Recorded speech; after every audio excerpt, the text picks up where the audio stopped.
It's pretty wild to think that a conflict happening thousands of kilometers away, something involving Iran, could actually reach into our homes and turn off the gas on our stoves. But that's exactly what's happening.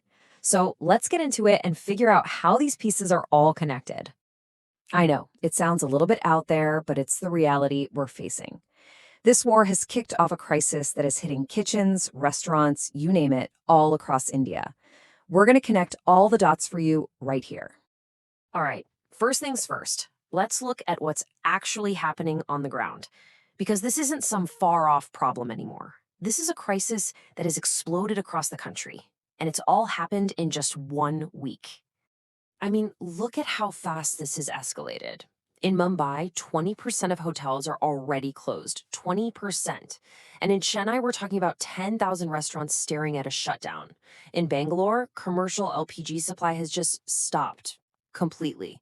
Meanwhile, if you're in Delhi, a cylinder is going for over double the price on the black market. And this is how bad it's gotten. Pune has had to close 20 of its gas crematoriums.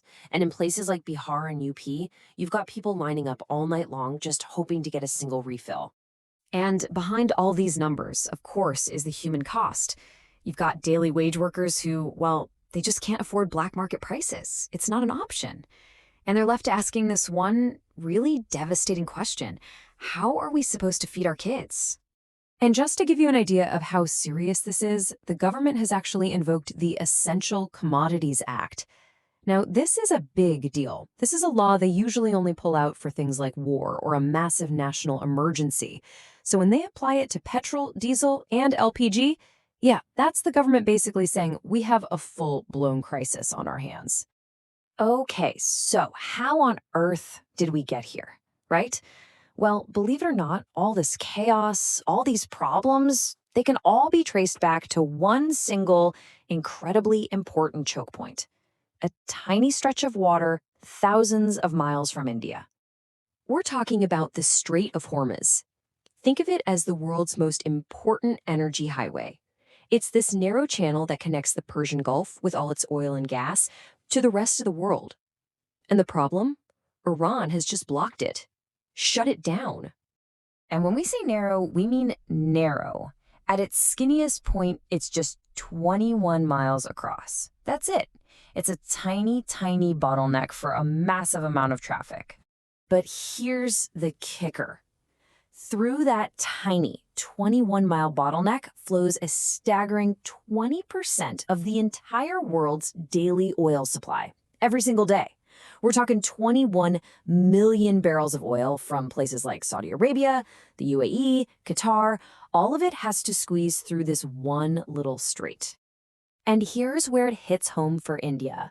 We import a whopping 62% of our LPG. That's a massive dependency. And guess where almost all of that imported gas comes from? Yup, it sails right through the Strait of Hormuz, the exact choke point that's now been shut down. Okay, so this is where things get really complicated, because this isn't just about a blocked shipping lane. Oh no, this is a global power play, a high-stakes chess game between Iran, the US, and Russia. And guess who's caught right in the middle of it all? Us. Look, Iran hasn't just put up a road closed sign. They've laid thousands of naval mines in the water. They've launched missile and drone attacks on the biggest oil refineries in the UAE and Saudi Arabia, literally shutting them down. And to top it all off, they're attacking international ships. They've brought the entire region's trade to a grinding halt. And get this crisis has forced a really interesting and kind of awkward shift from the US. Remember last year? They slapped a 25% tariff on us for buying Russian oil, saying we were funding the Ukraine war. But now, with the Gulf supply choked off, the US Treasury Secretary is suddenly allowing us to buy that very same Russian oil. Why? Because they're terrified of global prices going through the roof. Talk about a complete U-turn. So you have to ask, who's actually benefiting from all this chaos? Well, look no further than Russia. Just last month, they were giving India a $3 per barrel discount. Today, they're charging a $5 per barrel premium. With everyone desperate for an alternative, Russia is cashing in, selling their oil to Asia for top dollar. All right, let's bring this back home, because there's a huge disconnect between the official story we're being told and what people are actually experiencing. It's like we're hearing about two completely different Indias. So, on one hand, you have the petroleum minister saying, and I quote, "There is no shortage of energy in India. There is no cause for concern." Pretty clear, right? An absolute assurance that everything's under control. But then you have the reality. You've got cylinders being sold on the black market, businesses having their commercial supply totally cut off, and people waiting longer and longer just for a refill. We've talked about the hotels shutting down, even the crematoriums.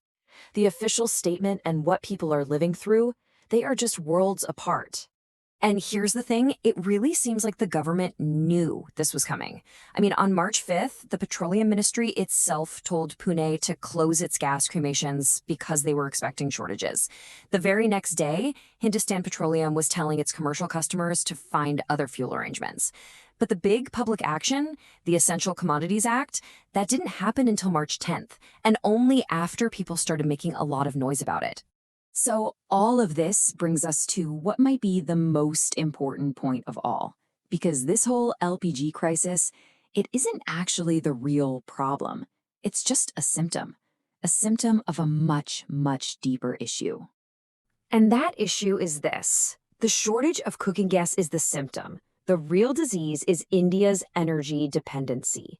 The simple, uncomfortable truth is that our energy security is just not in our own hands. I mean, just think about it for a second. Iran gets to decide when our main supply from the Gulf gets cut off. Russia gets to decide the price of our backup plan, and America gets to decide if we're even allowed to use that backup plan. Our energy fate is basically being decided in other countries' capitals. And let's not forget who pays the price for this. We're talking about 80 lakh people who work in the restaurant industry alone. That's 80 lakh jobs on the line, all because of a geopolitical game being played out in a narrow strait halfway around the globe. So I want to leave you with one final thought. Right now, this is a fuel crisis. It's awful, but people can find alternatives, maybe cook on wood fires. But that same strait, the Strait of Hormuz, it's also how we get a huge amount of our fertilizers. Now, what happens if that supply line gets cut next? Then we're not just talking about how we cook our food, we're talking about whether we can grow it at all. And that's a whole different crisis.